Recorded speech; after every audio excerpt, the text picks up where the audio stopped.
2026-এ নিজের একটা অনলাইন ব্যবসা শুরু করার কথা ভাবা হচ্ছে, তাহলে একদম ঠিক জায়গায় এসেছেন। আজকে আমরা এর জন্য একটা খুব সহজ কিন্তু কার্যকরী নীল নকশা মানে একটা প্ল্যান ধাপে ধাপে দেখে নেব। চলুন তাহলে আর দেরি না করে শুরু করা যাক। নিজের আইডিয়াটাকে সত্যি সত্যি একটা উদ্যোগে বদলে ফেলার জন্য তৈরি তো? বেশ, চলুন এই রোমাঞ্চকর যাত্রার প্রথম ধাপটা এখনই একসাথে ফেলি। দেখুন, অনলাইন ব্যবসা শুরু করার এই যে বিশাল জটিল একটা ব্যাপার, এটা আসলে ঘুরে ফিরে মাত্র 3টা মূল সিদ্ধান্তের উপর দাঁড়িয়ে আছে। হ্যাঁ, মাত্র 3টা। এই 3টে ধাপই হবে আমাদের রোডম্যাপ। সবার আগে ঠিক করতে হবে ব্যবসার মডেলটা কি হবে, মানে ঠিক কিভাবে ব্যবসাটা করা হবে। এরপরে বেছে নিতে হবে প্ল্যাটফর্ম, যেটা হবে আমাদের ব্যবসার ডিজিটাল ঠিকানা আর কি। আর একদম শেষে কাজগুলো সহজ করার জন্য দরকারি টুলসগুলো গুছিয়ে নিতে হবে। তাহলে প্রথম ধাপে আসা যাক। প্রশ্নটা হলো, ব্যবসার মডেলটা কি হবে? দেখুন, এই সিদ্ধান্তটাই কিন্তু সবকিছুর ভিত্তি করে দেবে। কাদের কাছে জিনিস বিক্রি করা হবে আর কিভাবে পুরো অপারেশনটা চলবে, সবটাই এর ওপর নির্ভর করছে। প্রথমেই আসছে বিজনেস টু কনজিউমার বা সংক্ষেপে B2C। এটা আমাদের সবার চেনা একটা মডেল, মানে যখন কোনো কোম্পানি সরাসরি সাধারণ গ্রাহকের কাছে তাদের প্রোডাক্ট বা সার্ভিস বিক্রি করে। এখানে সেল সাইকেলটা মানে বিক্রির প্রক্রিয়াটা বেশ তাড়াতাড়ি হয়। যেমন ধরুন জিমশাক বা হাইন্সের মতো ব্র্যান্ডগুলো, এরা ঠিক এটাই করে। এরপরে আছে বিজনেস টু বিজনেস বা B2B। এখানে একটা ব্যবসা তার পণ্য বা সার্ভিস বিক্রি করছে অন্য কোনো ব্যবসাকে। সাধারণত এখানে অর্ডারের ভ্যালু অনেক বেশি হয় আর বিক্রির পুরো প্রক্রিয়াটাও একটু বেশি সময় নেয়। বোয়িং বা শেভরনের মতো বড় বড় কোম্পানিগুলো কিন্তু এই মডেলেই চলে। আর শেষে আছে কনজিউমার টু কনজিউমার মানে C2C। এখানে একজন কাস্টমার অন্য আরেকজন কাস্টমারের থেকে জিনিসপত্র কেনেন। তবে এই কেনাবেচাটা হয় একটা থার্ড পার্টি প্ল্যাটফর্মের মাধ্যমে, যারা পুরো লেনদেনটা নিরাপদে হতে সাহায্য করে, যেমন ধরুন ইবে বা ক্রেগলিস্ট। আচ্ছা, মডেল তো মোটামুটি ঠিক হয়ে গেল। এবার দ্বিতীয় পর্যায়, অনলাইন প্ল্যাটফর্ম বেছে নেওয়া।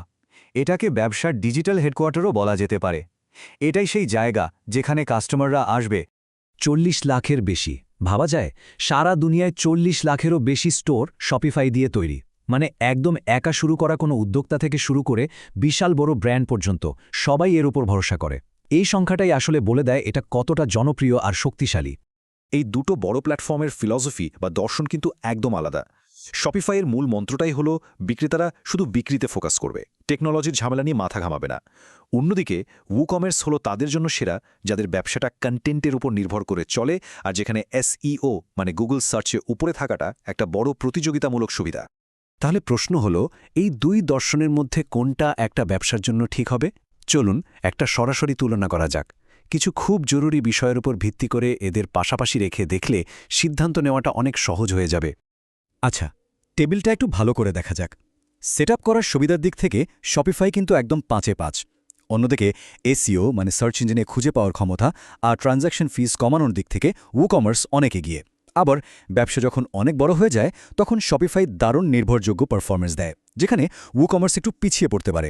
তবে হ্যাঁ, ডেটা পোর্টেবিলিটি বা নিজের ব্যবসার সমস্ত ডেটা নিজের নিয়ন্ত্রণে রাখার ক্ষেত্রে WooCommerceকে হারানো মুশকিল। এই কথাটা শপিফাইয়ের মূল আইডিয়াটাকে দারুণভাবে তুলে ধরে। একটা আইডিয়া থেকে লাইভ স্টোরে যাওয়ার সবচেয়ে দ্রুততম পথ। এটা সেই সব বিক্রেতাদের জন্য ডিজাইন করা যারা বিক্রি করতে চায়, পরিকাঠামো ম্যানেজ করতে নয়। মানে সোজা কথায়, যারা টেকনিক্যাল ঝুটঝামেলা ছাড়াই যত তাড়াতাড়ি সম্ভব বিক্রি শুরু করতে চায়, তাদের জন্য এটা সেরা। তাহলে শপিফাই কাদের বেছে নেওয়া উচিত? যদি খুব তাড়াতাড়ি লঞ্চ করার প্ল্যান থাকে, যদি একটা নির্ভরযোগ্য ম্যানেজড সার্ভিস দরকার হয়, যদি অ্যাপ ইকোসিস্টেম দিয়ে সব চাহিদা পূরণ হয়ে যায়, আর যদি ভবিষ্যতে ব্যবসা বড় করার কথা ভেবে নির্ভরযোগ্যতাকে সবচেয়ে বেশি গুরুত্ব দেওয়া হয়, তাহলে শপিফাই সেরা বিকল্প। তবে খরচের দিকটাও কিন্তু ভাবার বিষয়। যখন ব্যবসা বড় হতে থাকে, ধরা যাক মাসিক আয় $1,00,000 পৌঁছে গেছে, তখন শপিফাইয়ের মোট খরচ কিন্তু অন্য প্ল্যাটফর্মগুলোর চেয়ে প্রায় দ্বিগুণ হয়ে যেতে পারে। এর মূল কারণ হলো ওদের ট্রানজ্যাকশন ফি। তাই লম্বা সময়ের কথা ভাবলে এই ব্যাপারটা মাথায় রাখাটা খুব জরুরি। বেশ, মডেল আর প্ল্যাটফর্ম তো ঠিক হয়ে গেল। এবার আমাদের এই ব্লুপ্রিন্টের শেষ ধাপে আসা যাক। সেটা হলো ব্যবসার প্রতিদিনকার কাজগুলো চালানোর জন্য সঠিক টুলকিটটা গুছিয়ে নেওয়া। এই প্রয়োজনীয় টুলগুলোকে আমরা মূলত 3টে ভাগে ভাগ করতে পারি: প্রজেক্ট ম্যানেজমেন্ট, মার্কেটিং আর কমিউনিকেশন অফ ফিন্যান্স। আর এই চারটা দেখলেই পরিষ্কার বোঝা যাচ্ছে যে মার্কেটিং টুলস কতটা জায়গা জুড়ে আছে। ব্যবসার প্রসারের জন্য এটা যে কতটা জরুরি তা এখান থেকেই স্পষ্ট। যেমন ধরুন কমিউনিকেশন আর ফিন্যান্সের কথাই যদি বলি, এখানে কিছু টুলস তো একদম অপরিহার্য। যেমন টিমের মধ্যে চটজলদি যোগাযোগের জন্য আছে স্ল্যাক, যা ইমেলের ভিড় থেকে মুক্তি দেয়। কর্মীদের বেতন, ট্যাক্স এইসব অটোমেট করার জন্য আছে গাস্টো। আর ব্যাংকের সাথে যুক্ত থেকে সব আর্থিক হিসাবপত্র আর রিপোর্টিং সামলানোর জন্য আছে কুইকবুকস। আর একবার ভাবুন তো, শুধু কুইকবুকসের মতো একটা টুল ব্যবহার করেই মাসে গড়ে 10 ঘন্টা সময় বেঁচে যেতে পারে। এই 10টা ঘন্টা কিন্তু ব্যবসার অন্য কোনো জরুরি কাজে লাগানো সম্ভব।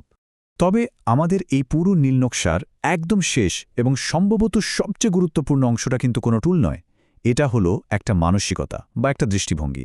আর সেটা হলো টুলসের চেয়েও স্ট্র্যাটেজি বা কৌশলকে সবসময় আগে রাখা। এই একটা কথাই আসলে সব বলে দেয়। টুলস কিন্তু স্ট্র্যাটেজির বিকল্প হতে পারে না, এগুলো স্ট্র্যাটেজিকে আরও শক্তিশালী করে তোলে। আসল চালিকা শক্তি হলো সঠিক কৌশল, আর প্রযুক্তি বা টুলস হলো সেই কৌশলকে বাস্তবায়নের একটা মাধ্যম, যা তাকে আরও কার্যকরী করে তোলে। তাহলে পুরো রাস্তাটা এখন আমাদের সামনে একদম পরিষ্কার। প্রথমে নিজের ব্যবসার মডেলটা ঠিক করতে হবে, তারপর তার ডিজিটাল হেডকোয়ার্টার বানাতে হবে, আর একদম শেষে সঠিক টুলসগুলো গুছিয়ে নিয়ে ব্যবসাকে এগিয়ে নিয়ে যেতে হবে। এই নীলনকশা তো এখন হাতের মুঠোয়। এখন প্রশ্ন একটাই, এটা ব্যবহার করে কি তৈরি হবে? সম্ভাবনা কিন্তু সত্যিই অসীম।